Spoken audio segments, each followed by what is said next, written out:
Hey, Pastor Mo here. We are talking about finding that right tempo for our lives. And we will never be able to find that good flow for our life if we don't set good boundaries.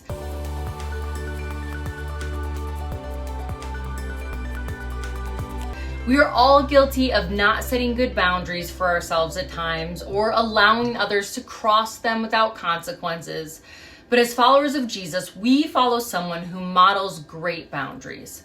Currently, Jesus can be in all places with all people, but prior to his death and resurrection, he was human just like us.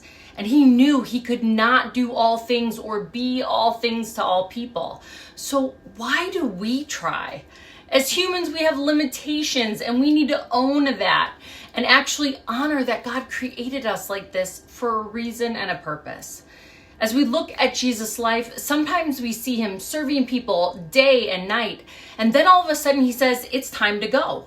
There are times he would be with crowds, and then there are also times that he would go away and disappear to a secluded place.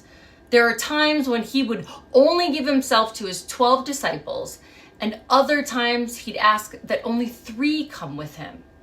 Sometimes we see Jesus needing to create space between people.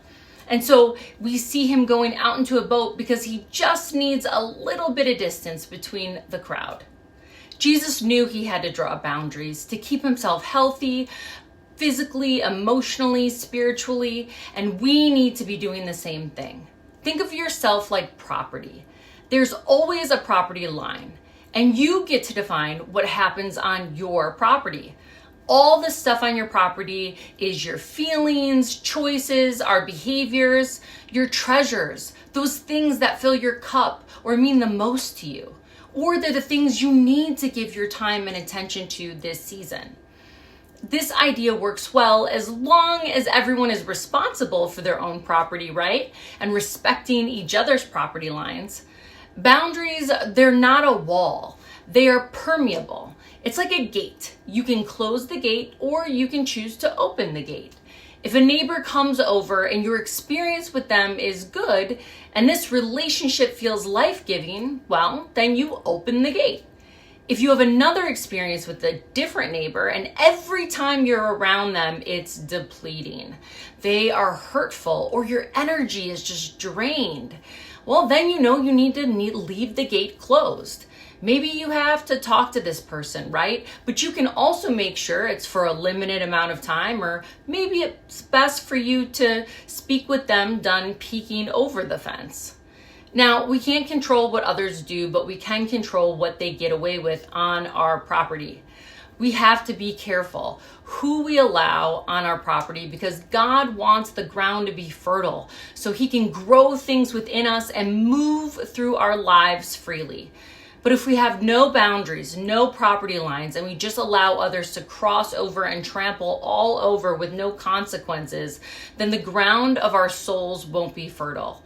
It will be worn down and not ready for God to plant. You know, you might have some boundary issues if you find yourself always saying yes to almost everyone. If you're often feeling depleted or exhausted, frustrated, or just resentful. This could be a sign that you need to put up a fence and draw some boundaries around yourself. We need to be careful to protect ourselves because you have to grow your own garden. You need to give time, attention to your physical needs, things that fill your soul, time with God, and just being present with family and loved ones. No one is perfect, and sometimes we can find ourselves trespassing on other people's property by not honoring their boundary lines. And this is why Jesus told us to pray. Forgive us our trespasses as we forgive those who trespass against us. Drawing boundaries around your life is your responsibility and something God calls us all to do. This week, I want you to think about your property, your life. Have you been protecting the things that are most sacred to you?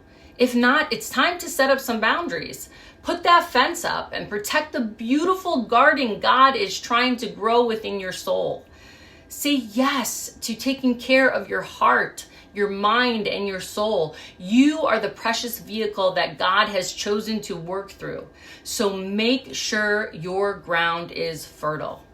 If you enjoyed this message, I'd love for you to share a comment, share what you enjoyed about it, or if you have set some boundaries yourself and you have some advice, give it to us. We can all grow. Share this.